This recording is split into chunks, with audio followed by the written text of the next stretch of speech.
Hello friends and welcome back to my channel. In this video, we will accurately predict the outcome of the 2028 US presidential elections. So let's get started. In order to keep this video short, I will not discuss the points that I have already discussed in my previous videos on US presidential elections.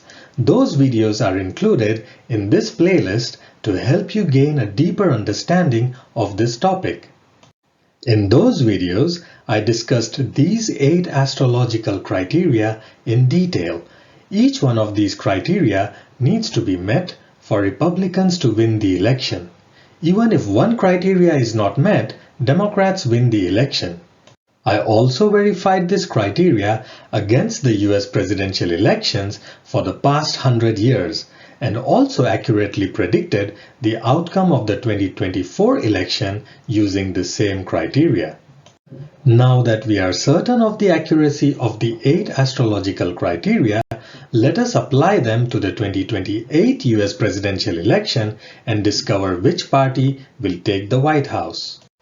On this slide, there are 2 charts. The first chart shows us the picture of the skies in the US at 8 a.m. on 7th November 2028, and the second chart shows us the picture of the skies at 8 p.m. on the same day.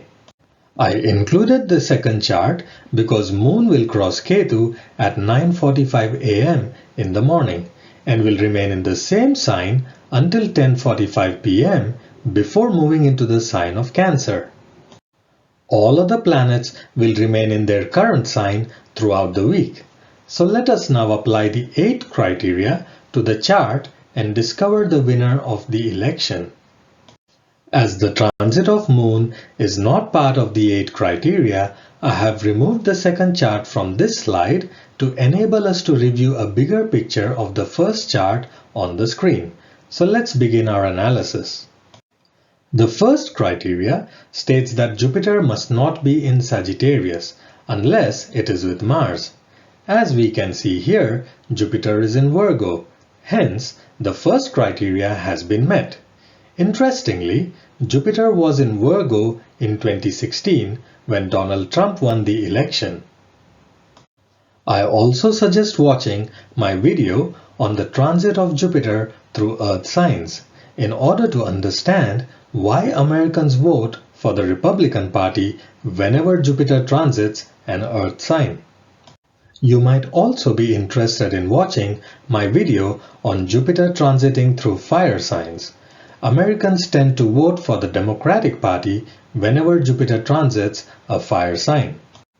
Coming back to our analysis, the second criteria states that Mercury must not be ahead of the Sun in the same house. Mercury retrograde helps. As we can see, Mercury is behind the Sun by 8 degrees in the sign of Libra. Hence, the second criteria has also been met. The third criteria states that Mercury must not be in the same house as Venus unless it is behind Venus in the sign of Scorpio. Venus in Sagittarius helps. As we can see here, Mercury and Venus are not in the same house. Hence, this criteria has also been met. The fourth criteria states that Saturn must not be behind the Sun in the same house. Saturn is retrograde in Aries while Sun is in Libra. Hence, this criteria has also been met. The fifth criteria states that Saturn must not aspect the Sun. Saturn is in Aries and is aspecting the Sun with its 7th house aspect. Hence, this criteria has not been met. It is also important to note that in 1940, when the Democrats won the presidential election, Saturn was in retrograde motion in Aries. All planets have a 7th house aspect, and this aspect is the strongest of all their aspects and has maximum impact. The sixth criteria states that Ketu must not be at a higher degree than Sun in the same house. While Ketu is not in the same house as the Sun, it is debilitated in Gemini at a higher degree than the Sun. Hence, this criteria has not been fully met. The seventh criteria states that Mars must not be ahead of the Sun in the same house. Mars is in Leo while Sun is in Libra. Furthermore, Mars is not aspecting the Sun. Hence, this criteria has been fully met.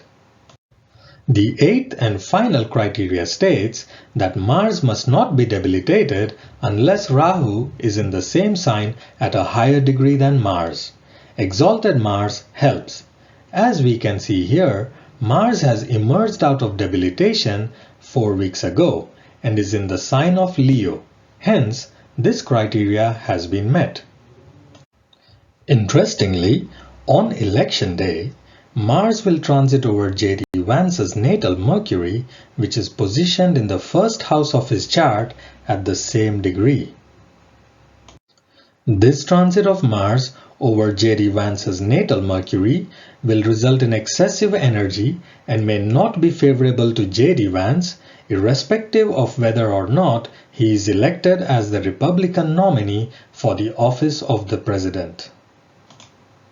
Now that we have analyzed all 8 criteria, we have noticed that the 5th and 6th criteria have not been met. The first one is the 7th house aspect of Saturn on the Sun, and the second one is the 9th house aspect of debilitated Ketu on the Sun. Before we jump to the conclusion, let us assess the skies to determine whether there are any other transits that neutralize the 2 unmet criteria and guarantee a Republican victory. The 5th house aspect of Rahu on Mars improves the energy of Mars and favors the Republicans. And finally, the 9th house aspect of Rahu on Saturn in Aries reduces the negative impact of Saturn's aspect on the Sun. However, the 3rd house aspect of Saturn on Ketu will nullify the effect of Rahu's aspect on Mars. Another important transit is the transit of Venus in Virgo, which is right behind Jupiter. Normally, Venus benefits the Republicans when it transits a fire sign, especially if the fire sign is Sagittarius. Unfortunately, on election day, it is transiting an earth sign and is too close to Jupiter.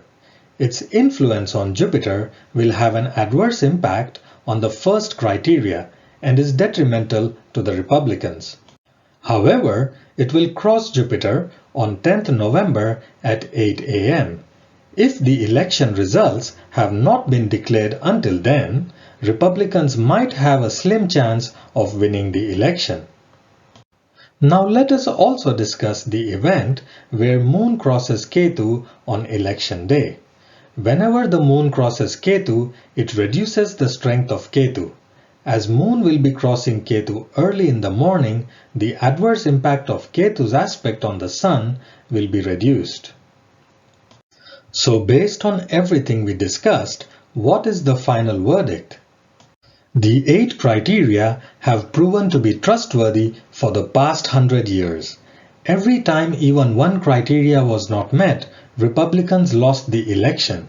In 2028, the 5th criteria will not be met, while the 6th criteria will only be partially met. Furthermore, the transit of Venus behind Jupiter further weakens the first criteria from being met. As one full criteria and the halves of 2 other criteria have been nullified by other planetary transits, we can safely assume that 2 full criteria have not been met. As of now, it is difficult to measure the extent to which the debilitation of Rahu can neutralize the impact of these 2 criteria not being met. Hence, we can confirm with a high level of certainty that the Democrats will win the 2028 US presidential election, especially if the outcome is declared before Venus crosses Jupiter at 8 a.m. on 10th November. In the year 2028, I will publish another video after assessing the impact of other planetary transits on the US presidential elections and whether they will be sufficient to keep the Democrats away from the White House. I hope you enjoyed this video. Please feel free to watch my other videos on US presidential elections, health, and well-being. Thank you.